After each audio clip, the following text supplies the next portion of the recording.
नमस्कार विद्यार्थियों, जोबनेर पीजी महाविद्यालय ऑनलाइन क्लासेज में आपका स्वागत है। पिछले कालांश में हमने बीएससी पार्ट 3 बॉटनी में मोनोकोट लीफ के बारे में विस्तृत चर्चा की थी। आज की कालांश में हम डाइकोट लीफ जो है उसके बारे में विस्तृत चर्चा करेंगे। डाइकोट जो लीफ है उसकी संरचना कैसी होती है, उसमें कौन कौन से भाग पाए जाते हैं और उसमें जो स्टोमेटा होता है वो किस प्रकार का होता है, उन सब के बारे में विस्तृत चर्चा करेंगे। उससे पहले सबसे पहले हम देख लेते हैं कि जो द्विबीजपत्री जो पत्तियां होती है उसको कई बार एग्जाम में दूसरे नाम से दे दिया जाता है और विद्यार्थी उसमें कंफ्यूज हो जाते हैं। तो एक बीजपत्री जो लीफ होगी उसको तो द्विपार्श्व लीफ बोलते हैं, और चूंकि हम आज द्विबीजपत्री लीफ पढ़ रहे हैं तो इसको बोलते हैं पृष्ठाधार या पृष्ठाधारी पत्ती। तो कहने का मतलब या तो पृष्ठाधारी लीफ आएगा या फिर अपने पास इंग्लिश में लिखा हुआ आएगा डाइकोट लीफ। तो डाइकोट लीफ में जितने भी द्विबीजपत्री पादप हैं, द्विबीजपत्री पादप का मतलब है जिनके बीज पत्र दो भागों में बटे हो। जैसे ये जितने भी हम आंखों से जो दिखाई दे रहा है अपने को, जो प्राकृतिक जो सौंदर्य है, इसमें बड़े बड़े जो पादप हैं जिनकी आयु कई सैकड़ों साल है, ये सारे द्विबीजपत्री पादप है, क्योंकि इनमें द्वितीयक वृद्धि पाई जाती है। तो ये द्वितीयक वृद्धि पाई जाने के कारण ही इनकी आयु क्या होती है, सैकड़ों वर्षों तक चलती है। हम बात करते हैं कि इन पादपों की जो पत्तियां होती है वो कैसी होती है। जनरली हम बात करें तो इन पादपों की, जैसे आपने पत्तियां देखी होगी, कुछ पादपों की पत्तियां ऐसी होती है,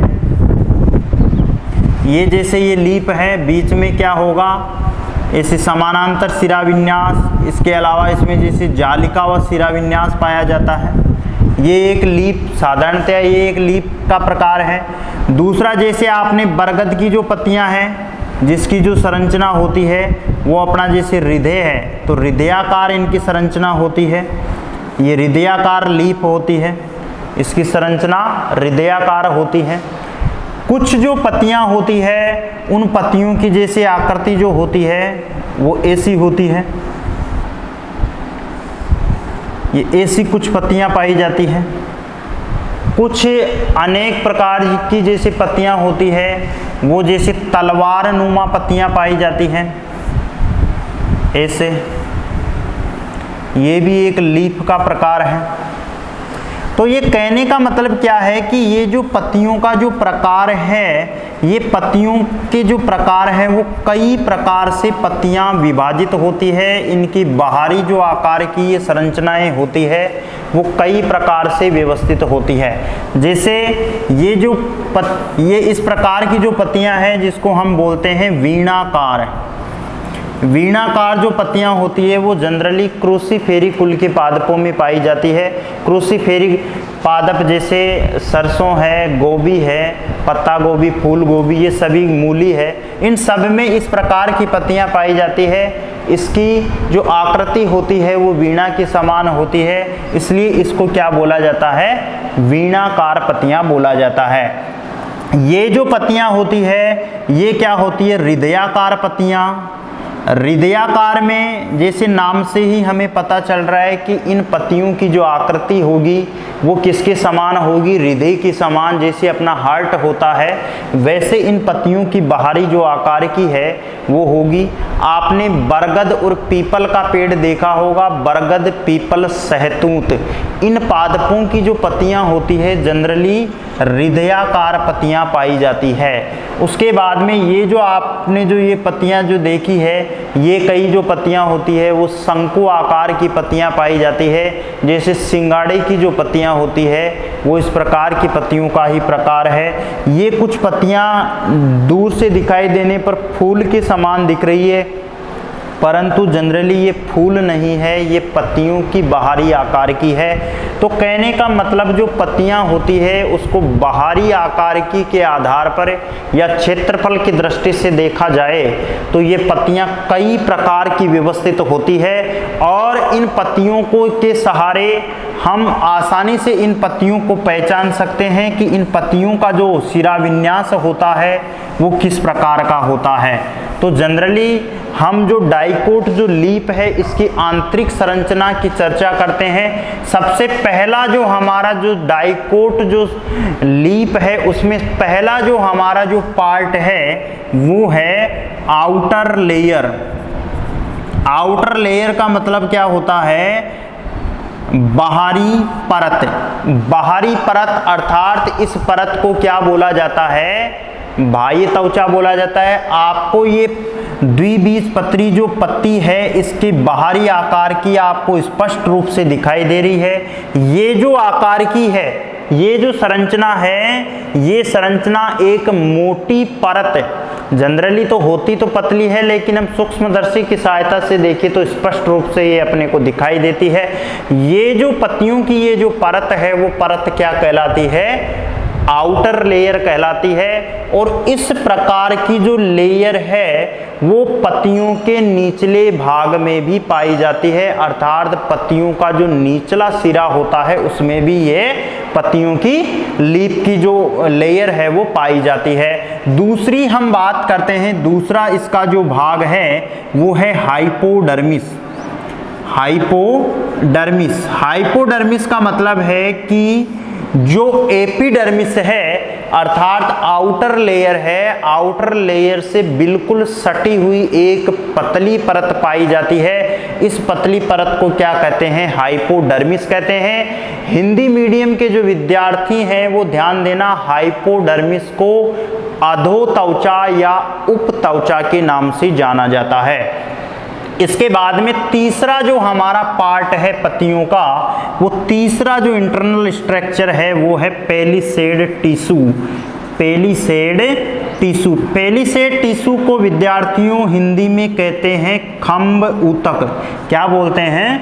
खम्ब ऊतक कहते हैं। ये जो पेलिसेड टिश्यू की जो संरचना होती है वो लंबवत होती है, आयताकार होती है और इनके जो किनारे होते हैं वो किनारे क्या होते हैं? मुड़े हुए होते हैं। और इन किनारों के सहारे आपने ये जो लाइन, ये जो गोलाकार जो छोटी छोटी संरचनाएं आपको दिखाई दे रही है, ये छोटी छोटी संरचनाएं क्लोरोप्लास्ट कहलाती है। क्लोरोप्लास्ट में आपने देखा होगा दो भाग होते हैं, ग्रेना और स्ट्रोमा।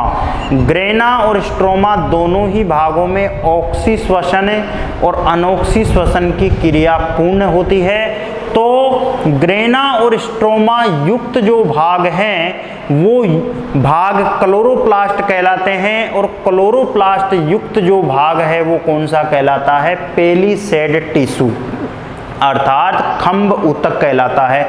इसके बाद में चौथा जो हमारा भाग है वो चौथा भाग है स्पॉन्जी टिश्यू।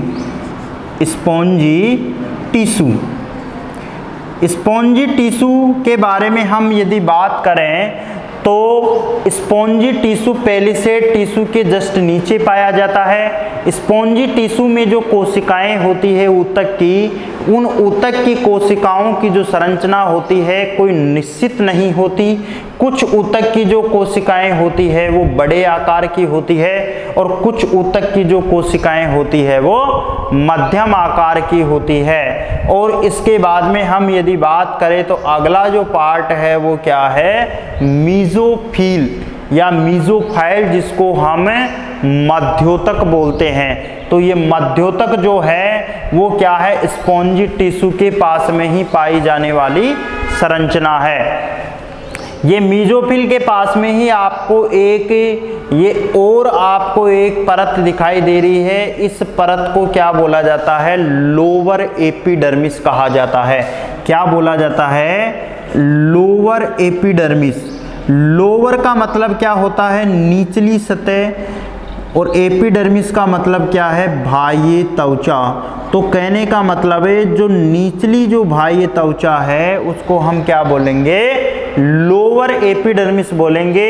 और ये जो लोअर एपिडर्मिस है ये पत्तियों की निचली सतह है। इन पत्तियों की निचली सतह पर क्या पाए जाते हैं, स्टोमेटा पाए जाते हैं। स्टोमेटा को क्या कहते हैं, रंध्र कहते हैं। रंध्र में सहायक कोशिकाएं अर्थात एक्सेसरी कोशिकाएं पाई जाती है और वृक्काकार जो कोशिकाएं गार्ड कोशिकाएं पाई जाती है। गार्ड कोशिकाओं में क्लोरोप्लास्ट, न्यूक्लियस आदि इसमें कोशिकांग पाए जाते हैं। और रंध्रों की जो खुलना और बंद होना ये रंध्रों की स्फीतता पर निर्भर करता है, स्फीतदाब के ऊपर निर्भर करता है। तो ये स्टोमेटा निचली सतह पर पाए जाते हैं और जनरली ऊपरी सतह पर भी पाए जाते हैं, परंतु ऊपरी सतह पर बहुत ही कम संख्या में पाए जाते हैं, निचली सतह पर अधिक संख्या में पाए जाते हैं। इस प्रकार ये जो लीफ की जो इंटरनल स्ट्रक्चर है इसमें ये जो मुख्य भाग हैं ये है। अब हम बात करते हैं थोड़ा, क्योंकि कल हमने मोनोकोट लीफ के बारे में पढ़ा था, मेज की हमने लीफ देखी थी, तो उसमें और ये जो डाइकोट लीफ है इसमें आखिर डिफरेंट क्या है, क्या विभेदन है। तो जनरली हम विभेदन की बात करें तो दोनों में क्या होगा, आउटर लेयर प्रेजेंट होगी, परंतु इसमें जो आउटर लेयर होती है वो गहरी अभिरंजित होती है। इसीलिए मैंने देखो रेड मार्कर से इसको गहरा अभिरंजित किया है। ये जो संरचना है ये क्या है, आउटर लेयर की, इसके जस्ट नीचे हाइपोडर्मिस भी पाई जाएगी, जबकि उसमें भी हाइपोडर्मिस थी, लेकिन इसमें जो हाइपोडर्मिस होगी वो बिल्कुल सटी हुई होगी और मोनोकोट लीफ में हाइपोडर्मिस होगी, वो आसानी से हम उसको पहचान सकते हैं। इसके नीचे निचले छोर पर जो आयताकार जो संरचनाएं हैं उनको कहते हैं पेलिसेड टिश्यू। इन पेलिसेड टिश्यू में कई प्रकार के जैसे ऑयली ड्रॉप पाई जाती है और इसके अलावा प्रोटीन हैं, विभिन्न प्रकार के एंजाइम्स हैं वो इसमें पाए जाते हैं, जो प्रकाश संश्लेषण की प्रक्रिया में अपना महत्वपूर्ण योगदान देते हैं। उसके बाद में स्पॉन्जी जो टिश्यू है, स्पॉन्जी जो टिश्यू है वो ओनली डाइकोट लीफ में प्रेजेंट होंगे, मोनोकोट लीफ में प्रेजेंट नहीं होंगे। मीजोफिल्पी जो होगा वो स्पष्ट रूप से केवल डाइकोट लीफ में होगा। मोनोकोट जो लीफ होगी उसमें क्या होगा, अस्पष्ट दिखाई देगा। ये मीजोफिल इसमें पाया जा रहा है। इसके बाद में लोअर एपिडर्मिस की बात करते हैं तो लोअर एपिडर्मिस में क्या होगा, जो डाइकोट लीफ है उसमें जो स्टोमेटा है, स्टोमेटा की संख्या बहुत ज्यादा होगी और ज्यादा होने के कारण आप आसानी से इसको देख भी सकते हो कि जितने भी द्विबीजपत्री पादपों की जो पत्तियां हैं उनकी निचली जो सतह है वो गहरी हरे रंग की होती है, गहरी अभिरंजित होती है, हरे रंग की होती है। इसका कारण क्या है, क्योंकि निचली सतह पर स्टोमेटा की संख्या ज्यादा होती है, अर्थात प्रकाश संश्लेषण की जो क्रिया होगी वो निचली सतह से ज्यादा होगी, तो ये स्टोमेटा की संख्या ज्यादा होगी। तो इस प्रकार क्या है कि मोनोकोट लीफ और डाइकोट लीफ इन दोनों में अपने को डिफरेंट पूछ सकता है क्वेश्चंस के अंदर, या इन दोनों की जो आंतरिक जो संरचना है, इंटरनल स्ट्रक्चर है, इसके बारे में हमारे से पूछ सकता है। तो आपको एग्जाम की दृष्टि से ये जो क्वेश्चंस है मोनोकोट लीफ और डाइकोट लीफ, ये महत्वपूर्ण प्रश्न है, ये कई बार परीक्षा में पूछा गया है। तो इन दोनों ही प्रकार के जो क्वेश्चंस है इनको आपको हल करना होगा, डायग्राम बनाना होगा, इसके सभी जो पार्ट हैं इनका अपने को लघुत्रात्मक रूप से इनका 2-2, 4-4 लाइन में इनका आंसर देना होगा और इनके बारे में अपने को बताना होगा किस प्रकार से वो डायग्राम बना करके, और इसका उदाहरण बताना पड़ेगा। उदाहरण के तौर पर अपना लास्ट जैसे पॉइंट उदाहरण आता है, इस तो पत्तियों का जो डाइकोट लीफ है उसका उदाहरण क्या होगा, द्विबीजपत्री पादप जितने भी हैं, जैसे चना है, ये बरगद है, पीपल है, सैतूत है, बेर हैं, तो ये कई जितने भी पादप हैं अर्थात जिनकी आयु 1 वर्ष से क्या है ज़्यादा है, तो उनको हम जनरली डाइकोट में लेते हैं। तो डाइकोट जो लीफ है इसका उदाहरण ये आ जाएगा, जैसे क्रूसीफेरी कुल के पौधे हैं तो वो अधिकांशतः क्रूसीफेरी कुल के अंदर जो आते हैं वो द्विबीजपत्री। इसके अलावा जितने भी जो दलहनी पौधे हैं अर्थात लेग्यूमिनेसी कुल के पौधे जैसे सोयाबीन है, मूंगफली है और चना वगैरह, ये सब इसमें द्विबीजपत्री में आते हैं। तो आज की कालांश में इतना ही। आगामी क्लास में एक नया क्वेश्चन लेकर के आएंगे। तब तक के लिए धन्यवाद।